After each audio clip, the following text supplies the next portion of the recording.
Before CECOT existed, fear governed El Salvador more effectively than the state ever had. For years, entire neighborhoods functioned outside government control. Not metaphorically, literally. Police patrols avoided certain streets. Buses rerouted to escape extortion zones. Shop owners paid weekly rent to survive. Families learned which sidewalks to avoid, which colors not to wear, which tattoos could get a teenager killed. This was not random crime. It was organized territorial domination. Two rival gang networks, MS-13 and Barrio 18, had evolved far beyond street gangs. They became parallel power structures. They enforced curfews. They issued death sentences. They recruited children, coordinated assassinations, laundered money, trafficked drugs, and maintained international command chains stretching from Central America into the United States. The state existed on paper. The gangs existed on the ground. By the late 2010s, El Salvador had one of the highest homicide rates in the world. Entire election cycles were shaped by public terror. Governments before had tried negotiations, truces, reforms, and targeted crackdowns. Each attempt collapsed, often strengthening the gangs by granting them legitimacy or time to reorganize. Prisons, instead of containing violence, became its incubators. Inside facilities like CECOT and San Salvador's older complexes, inmates ruled. Gangs controlled cell blocks. Orders for murders and extortion flowed outward from behind bars. Guards negotiated rather than commanded. The prison system was not broken, it was inverted. This was the context in which Nayib Bukele came to power. Bukele's administration framed the problem not as crime, but as internal warfare. The gangs were no longer criminals, they were classified as terrorists. And terrorism, the government argued, required a fundamentally different response. In March 2022, a single weekend of violence changed everything. More than 80 people were murdered in 3 days. The killings were coordinated, brutal, and public. Bodies appeared in streets, on buses, in homes. The message was unmistakable, the gangs still held power, and they were willing to remind the country of it. The government responded with emergency authority.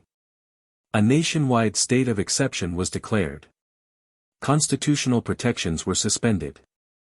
Arrest thresholds lowered. Due process delayed. Military units flooded urban areas. Within weeks, tens of thousands of suspected gang members were detained. The scale was unprecedented. But there was a problem no one had fully prepared for. There was nowhere to put them. El Salvador's prison system, already overcrowded, already unstable, collapsed under the weight. Cells designed for 20 held 80. Guards worked double shifts under constant threat. Violence inside facilities spiked. Communication networks persisted. The gangs adapted, even in chains. It became clear that mass arrests alone were not enough. The infrastructure itself was the weakness. What the government needed was not just more space, but a different kind of prison. CECOT, the Terrorism Confinement Center, was conceived as a solution without precedent in the region. Not an expansion. Not a reform. A reset. Its purpose was singular, to permanently isolate individuals deemed irredeemably dangerous to public safety. This was not about reducing recidivism. It was about removing capacity, removing leadership, coordination, and influence. The design brief was ruthless in its clarity. No gang governance inside. No communication outside. No comfort. No negotiation. CECOT was built to break organizational continuity. Where traditional prisons had failed by allowing gangs to replicate their hierarchies inside, CECOT would erase hierarchy entirely. Uniform clothing. Shaved heads. Mass housing. Silence. Surveillance. Identity was not something to preserve here. It was something to strip away. The location itself was intentional. Remote. Isolated. Surrounded by nothing but land and sky. No nearby communities. No civilian traffic. No accidental witnesses. CECOT would exist apart from daily life, visible only when the state chose to show it. Construction moved at extraordinary speed. Thousands of workers. Military oversight. No public debate. No architectural competitions. This was infrastructure built under emergency logic. And just as important as what CECOT was built to do, was what it was built not to do. It was not meant to rehabilitate. It was not meant to prepare inmates for release. It was not meant to offer education, therapy, or reintegration. CECOT exists because the Salvadoran state concluded that certain threats could not be managed, only neutralized. This philosophy marked a fundamental shift in how punishment was framed. In most correctional systems, prisons are justified as a mix of deterrence, rehabilitation, and incapacitation. CECOT discards the first two almost entirely. Its justification rests solely on incapacitation, total, indefinite, and visible. Visible to the public, that is. From the beginning, the government controlled the narrative around CECOT carefully. Images were released deliberately, thousands of inmates kneeling in formation, guards looming above them, steel doors closing in unison. These were not leaks. They were messages. The message was not aimed at inmates. It was aimed at society. CECOT was meant to restore confidence through spectacle. To reassure citizens that the state had regained monopoly over force. To communicate to gangs, inside and outside, that resistance was futile. Critics immediately raised alarms. International organizations warned of mass detention without trial. Lawyers questioned the erosion of civil liberties. Families searched for disappeared relatives.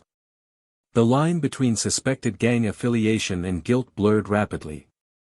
But inside El Salvador, public opinion told a different story. For many citizens, CECOT represented relief. Bus routes reopened. Small businesses resumed operations. Neighborhoods once controlled by extortion suddenly went quiet. Parents allowed children outside again. The fear that had shaped daily life for decades began to recede. CECOT became more than a prison. It became a symbol. A symbol of order imposed after chaos. A symbol of a state willing to go further than before. A symbol that security, once lost, could be reclaimed, even at a price. This is why CECOT exists. Not because the system failed accidentally, but because previous systems were deemed insufficiently harsh, insufficiently final. CECOT is the physical manifestation of a political decision, that some individuals are beyond reform, and that society's survival outweighs their rights. Whether that decision represents necessary realism or dangerous overreach depends on where one stands. But one thing is beyond debate. CECOT was not built in optimism. It was built in fear, cold, calculated, and institutionalized. And everything that follows, its architecture, its routines, its silence, flows from that origin. CECOT was never meant to be understood as a prison in the traditional sense. It is better described as an engineered environment, where architecture itself performs the work of domination. Every wall, corridor, camera angle, and locked gate exists to answer a single question. How do you control thousands of men who have already proven immune to ordinary confinement? The answer, in CECOT's design, is total environmental control. The facility, officially known as CECOT, was built on an immense scale, isolated from urban life and civilian infrastructure. Distance is the first barrier. There are no nearby towns, no visible neighborhoods, no informal economy that can grow around the perimeter. CECOT stands alone, surrounded by open land, watchtowers, fencing, and nothing else. Isolation is not a byproduct. It is the foundation. From above, the prison resembles a grid, rigid, repetitive, and deliberately monotonous. Uniformity is a control mechanism. When every block looks the same, orientation becomes difficult. When every corridor mirrors the next, individuality erodes. This is architecture designed to confuse, not comfort. The complex is divided into massive housing units, each sealed from the others. These are not wings connected by open yards or shared spaces. Each unit functions as a self-contained containment zone, limiting the possibility of coordination across populations. Movement is the exception, not the rule. Cells inside CECOT are sparse to the point of austerity. Bare concrete walls. Steel bunks. No personal effects. No mirrors. No clocks. No visual markers of time or progression. Light is artificial and constant, flattening the day into an endless present. This absence is intentional. In most prisons, time is structured: meals, yard, count, lockdown. At CECOT, routine exists, but it is stripped of any sense of anticipation. Days do not build toward anything. They simply repeat. The cells are designed for visibility, not privacy. Surveillance cameras monitor continuously, positioned to eliminate blind spots. Guards do not need to enter a cell block to observe it. Control is exerted remotely, reducing opportunities for confrontation while increasing psychological pressure. Inmates are watched at all times. They are rarely addressed. Corridors are wide, straight, and unforgiving. There are no corners to gather in, no alcoves to hide contraband, no shadows to exploit. Sound travels easily. Silence is enforced. Even the acoustics serve discipline. CECOT's internal layout eliminates traditional prison yards. There are no open recreational fields, no basketball courts, no informal social spaces where power hierarchies can re-emerge. Exercise, when permitted, occurs in tightly controlled areas under armed observation. This design choice directly counters the failure of earlier Salvadoran prisons, where open yards became gang-controlled territories. In those facilities, physical space translated into power. In CECOT, space is denied. Perimeter security reinforces this philosophy. Multiple layers of fencing, razor wire, and controlled access points surround the complex. Watchtowers are positioned to overlap lines of sight, ensuring no area is unobserved. Entry and exit routes are limited, heavily guarded, and changeable, preventing predictability. CECOT does not rely on walls alone. It relies on redundancy. If one barrier fails, another absorbs the risk. If one system is compromised, another compensates. Escape is not simply unlikely, it is structurally inconceivable. But the most important element of CECOT's architecture is not physical. It is procedural. Doors open and close simultaneously across entire units. Movement happens in synchronized phases, preventing inmates from learning patterns or exploiting timing. Escorts are conducted in silence, with restraints, under armed supervision. Communication between units is impossible by design. This synchronization turns human movement into logistics. Inmates are processed as groups, not individuals. They enter, move, eat, and return as a mass. Names are irrelevant. Identity is irrelevant. What matters is compliance with flow. From a control perspective, this reduces risk dramatically.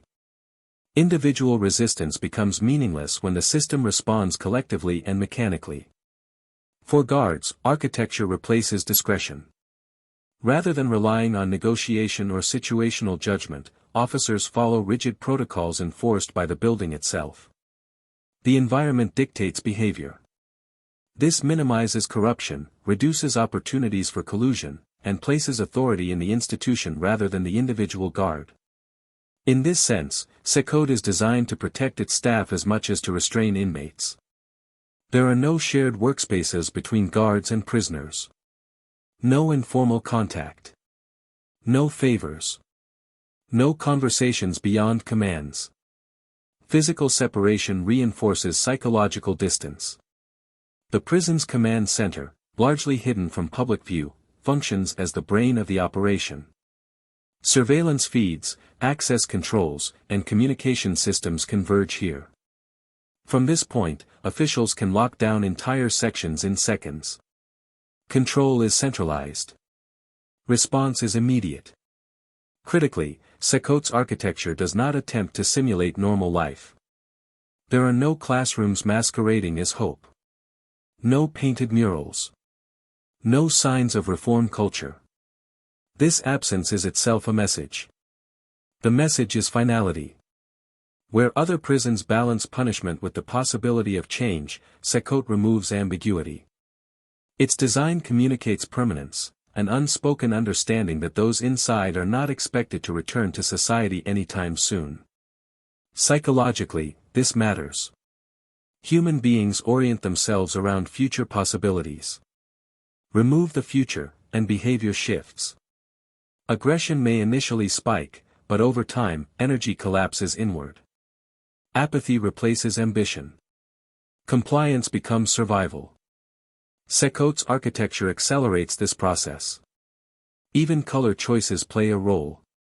Muted grays, harsh whites, industrial greens. No warmth. No variation. These tones are known to dull emotional response and reduce stimulation. This is not accidental design. It is correctional psychology embedded in concrete. International observers often describe CECOT as inhumane or extreme. Supporters describe it as necessary and effective. But both sides agree on one point: it works as designed. Gang governance does not exist inside CECOT. There are no visible leaders. No internal economies. No organized resistance. The architecture suffocates it before it can form. CECOT is not chaotic. It is rigid. Not violent, but oppressive. Not reactive, but preemptive. Every design decision anticipates abuse of the system, and eliminates the opportunity before it arises. In doing so, CECOT represents a shift away from traditional incarceration towards something closer to administrative containment. It is less a place of punishment than a mechanism of removal. This raises uncomfortable questions.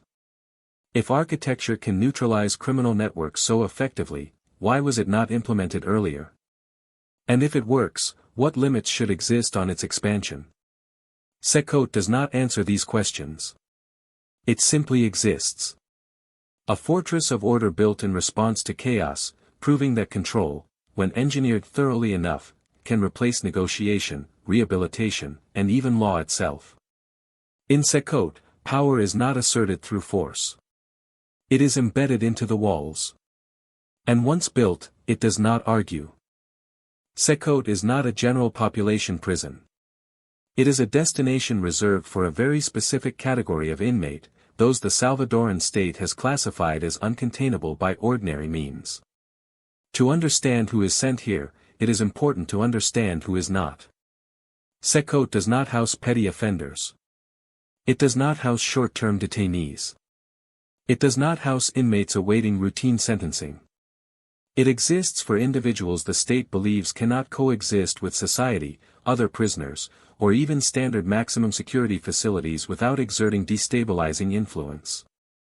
The majority of inmates transferred to CECOT are accused members of organized criminal structures, primarily Mara Salvatrucha and Barrio 18. But affiliation alone is not the threshold. CECOT is intended for suspected gang leadership, coordinators and intermediaries, enforcers with histories of extreme violence, individuals believed to maintain command influence even while incarcerated, inmates repeatedly responsible for destabilizing other prisons. In earlier facilities, these individuals were the problem.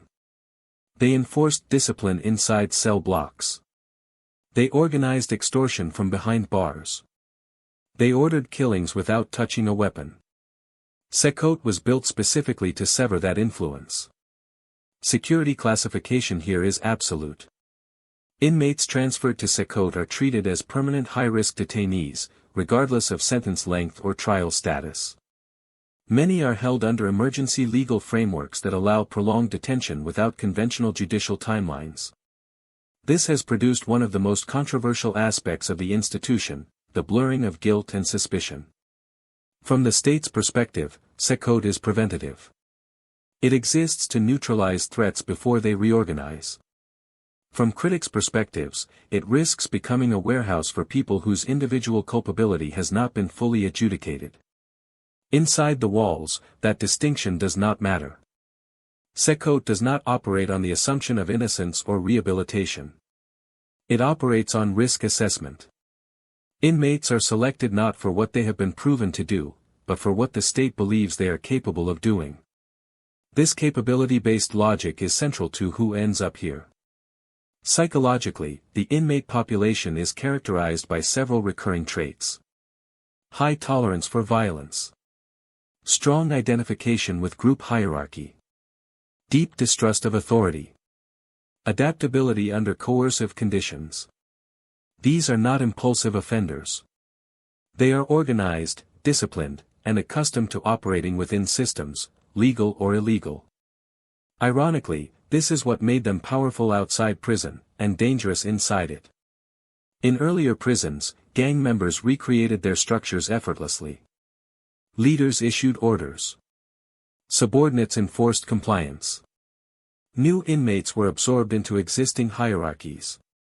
Guards became negotiators, not authorities.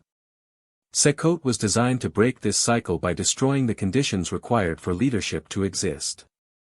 As a result, inmates sent here are deliberately stripped of all markers that enable hierarchy. Uniform clothing removes rank distinctions. Shaved heads remove identity signaling. Mass housing removes territorial control. Silence removes persuasion. No inmate is allowed to accumulate symbolic power. From the moment of intake, prisoners are processed as units, not individuals.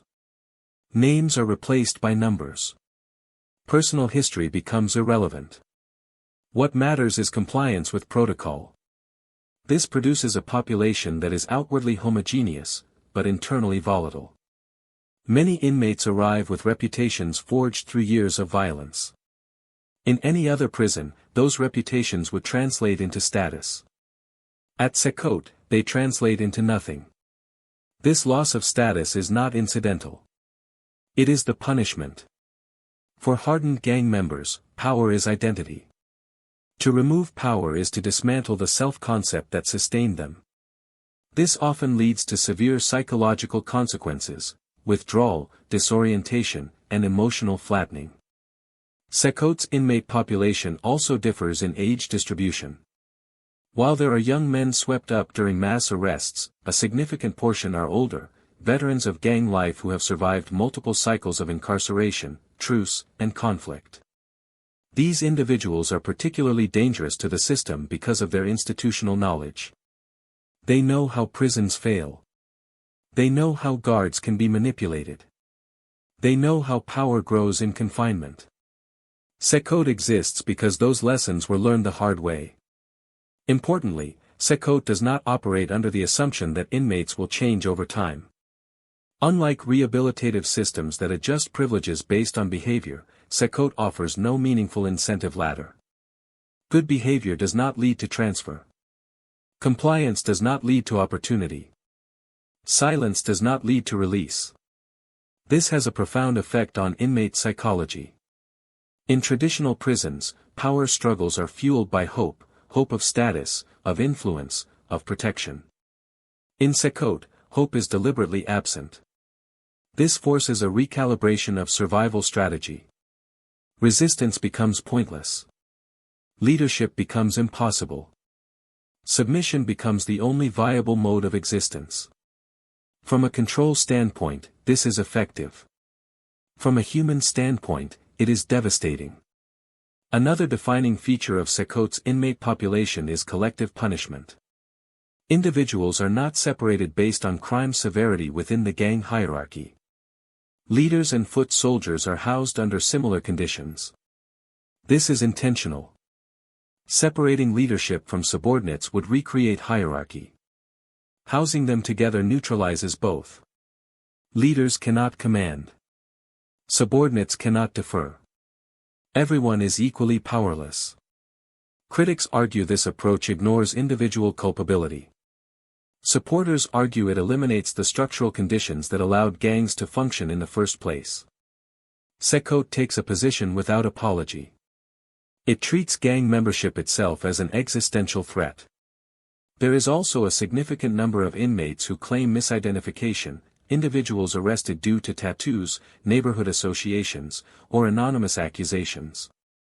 These cases have fueled international concern and domestic debate. But inside CECOT, there is no mechanism for distinction. The institution does not adjudicate guilt. It enforces containment. For guards, this simplifies their role. They are not required to evaluate character or intent. They enforce procedure uniformly. This reduces discretion, corruption, and negotiation, but also removes empathy from the equation. Everyone inside is treated as equally dangerous. This is not accidental. It is the logical extension of a system that prioritizes order above all else. CECOT's inmate population is therefore defined less by who they are individually, and more by what they represent collectively. They represent a generation of organized violence that overwhelmed the state. They represent the failure of previous prison models. They represent a threat deemed too severe to manage incrementally. In housing them together, under identical conditions, the state sends a clear message: individual narratives no longer matter. Only risk does. This approach has achieved its immediate goal. There are no known internal gang structures inside CECOT. No reported coordinated uprisings. No visible leadership. But the cost is permanent psychological suppression. CECOT does not ask who deserves redemption. It asks who must be removed. And in answering that question, it defines an entire class of people not by what they have done, but by what the state fears they could still do. That is who is sent here. Not criminals in the conventional sense, but symbols of a threat the state refuses to negotiate with ever again. In CECOT, individuality is erased not as a side effect of imprisonment, but as its central function. And once erased, there is no mechanism designed to bring it back. Life inside CECOT is defined by control so complete that it becomes invisible. There is no dramatic violence, no constant shouting, no open chaos. Instead, there is routine, precise, repetitive, and unchanging. The kind of routine that slowly erases a person's sense of time. Lights remain on throughout the day and night. Inmates wake where they sleep, on fixed steel bunks attached to concrete. There is no morning signal, no evening release. Time is measured only by commands and compliance. Movement is rare and tightly choreographed. When doors open, they open together. When inmates move, they move in formation, restrained, silent, eyes forward. Guards issue brief instructions. There is no conversation, no acknowledgement beyond obedience. Food arrives without ceremony. Identical meals, identical portions. No communal tables, no hierarchy built around access or privilege. Eating is functional, not social. When it is finished, inmates return to stillness. There are no work assignments and no meaningful rehabilitation programs. No classrooms. No trades. No effort to prepare inmates for life outside. CECOT does not attempt to reform behavior, it aims to neutralize it. The absence of activity is intentional. In earlier prisons, idle time allowed gangs to organize. At CECOT, inactivity serves the opposite purpose. With nothing to build, nothing to earn, and nothing to anticipate, ambition collapses inward. Discipline is immediate and impersonal. Rules are enforced mechanically, without warning or negotiation. Infractions result in further restriction, reduced movement, extended confinement, deeper isolation. The response is always the same, removing uncertainty from the system. The result is an environment that appears calm. There are no riots. No visible gang structures. No leaders issuing orders. Violence inside the facility is rare. But this calm is produced through suppression, not resolution. Psychological deterioration follows a predictable path. Inmates often arrive defiant, alert, and resistant. That resistance quickly loses meaning. Over time, days blur together. Memory weakens. Emotional expression fades. Former observers describe faces becoming blank, voices flattening, movements slowing. Hope does not vanish suddenly. It drains gradually, replaced by compliance as a survival strategy. Guards experience a different form of pressure. Their work is rigid, procedural, and emotionally distant. Interaction with inmates is minimal and discouraged. Authority is enforced through architecture and protocol rather than personal judgment. This protects guards from manipulation and retaliation, but it also isolates them. Many describe the environment as psychologically heavy, silent, tense, and relentless. Medical care exists, but it is minimal and utilitarian. Physical health is maintained to basic standards. Mental health care is limited. Psychological crises are managed through containment rather than treatment. Religion and group worship, common coping mechanisms in many prisons, are heavily restricted. Any form of collective gathering is treated as a potential security risk. Faith, if practiced, is done alone. Contact with the outside world is severely limited. Family visits are rare or suspended. Communication is monitored or non-existent. Over time, inmates lose connection not just to society, but to their own identities within it. They are no longer fathers, sons, or brothers. They are units in a system designed to function without personal narratives. CECOT does not rely on physical brutality to enforce order. Its strength lies in predictability. Inmates understand that resistance leads nowhere, and compliance changes nothing. The system does not reward good behavior, it merely tolerates it. There is no path forward inside CECOT. No progression. No release narrative. Life becomes endurance. From the state's perspective, this environment works. Gang coordination collapses. External crime linked to imprisoned leaders declines. Control is maintained. From a human perspective, the cost is psychological erosion. CECOT does not ask inmates to change. It does not offer transformation or redemption. It removes the conditions under which power, identity, and resistance can exist. Life inside CECOT continues day after day, unchanged and unmoving. And in that stillness, the institution achieves its purpose, not through force, but through exhaustion. CECOT does not end with its walls. Its real impact begins outside them. From the moment the Terrorism Confinement Center became operational, El Salvador changed. Not gradually, but abruptly. Streets that had been controlled by gangs for decades went quiet.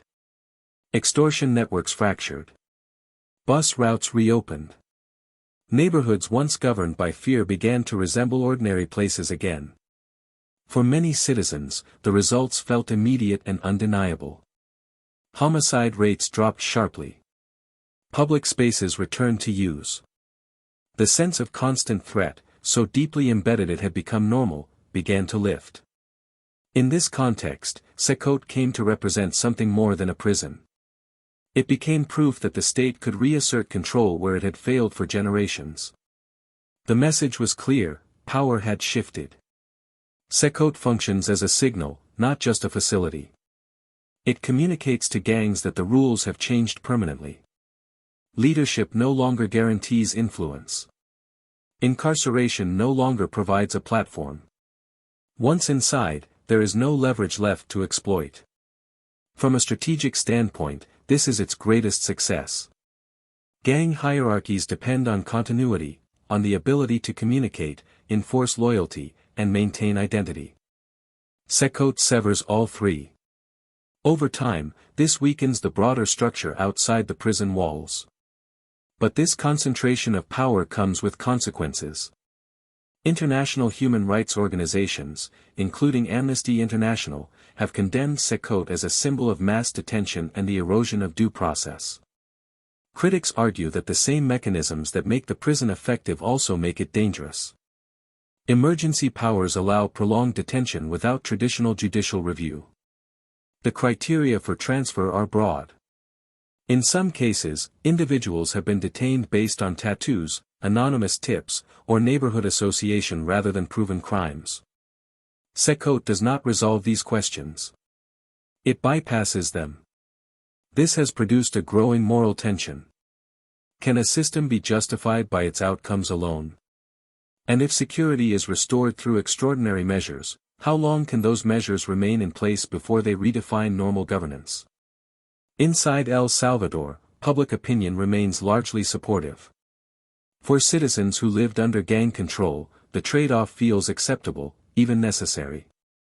Safety, after years of fear, outweighs abstract legal concerns. CECOT reflects this calculus. It prioritizes collective security over individual rights. It assumes that the threat is systemic, not personal, and responds with systemic containment. This approach has few precedents in democratic societies, but many in states facing internal collapse. Deaths in custody, hunger strikes, and allegations of mistreatment have occurred, though information is tightly controlled. Transparency is limited. Access is restricted. What happens inside CECOT is known primarily through official channels. This opacity is intentional. CECOT is designed not just to contain inmates, but to control the narrative surrounding them. Images released to the public are deliberate: order, silence, submission. Chaos is never shown. The prison's symbolism is as important as its function. It tells citizens that the state is strong. It tells gangs that resistance is futile. It tells the world that El Salvador has chosen certainty over ambiguity. Whether that certainty can be sustained remains an open question. Institutions built under emergency conditions often outlive the crises that created them. What begins as an exception can harden into policy. CECOT raises a fundamental issue that extends beyond El Salvador. Once a society builds a system designed for permanent containment, can it ever fully return to ordinary justice? CECOT offers no answer. It was never meant to. It exists to remove a threat decisively, not to debate the implications. In that sense, CECOT is less a correctional facility than a statement of state power, an architectural declaration that order will be enforced, regardless of cost. Fear built it. Control sustains it. And consequences, legal, psychological, and political, will follow long after the cells are full. CECOT stands as a warning and a promise at the same time. A warning of how far a state can go when survival feels at stake. And a promise that, once built, such power does not easily retreat. This is what CECOT ultimately represents. Not just a prison, but a boundary line, marking the moment a society decided that containment was preferable to uncertainty, and that silence was an acceptable price for peace.